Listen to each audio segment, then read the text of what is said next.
Praise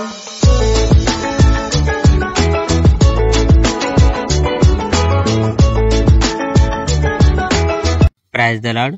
ప్రభు అయిన యేసుక్రీస్తు వారు ఈరోజు మనకు అందిస్తున్నటువంటి వాగ్దానం లూకా సువార్త 4వ అధ్యాయం 41వ వచనం. వారిలో ప్రతి వాని మీద చేతులుంచి వానిని స్వస్థపరిచాను.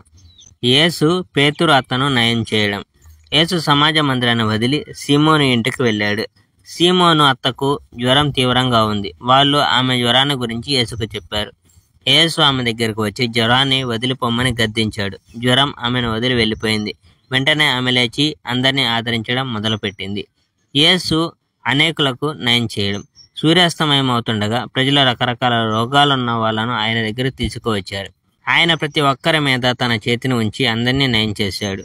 నీవు దేవుని కుమారుడవు అని బిగ్గరగా కేకలు వేస్తూ చాలా మంది నుండి దెయ్యాలు బయటకు వచ్చాయి. వాటికి తాను క్రీస్తు అని తెలియడం వల్ల యేసు వాటిని మాట్లాడవద్దని గద్దించాడు. యేసు ఇతర పట్టణాలకు వెళ్ళడం. తెల్లవారుతుండగా యేసు గ్రామం వదిలి ఎడారిలో ఒంటరిగా ఒక ప్రత్యేక స్థలానికి వెళ్ళాడు.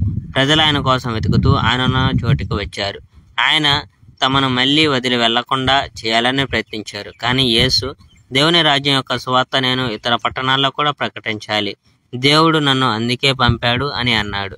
ఆయన యూదయ ప్రాంతాల్లోని సమాజ మందిరాల్లో బోధించాడు. Praise the Lord. May God bless our India.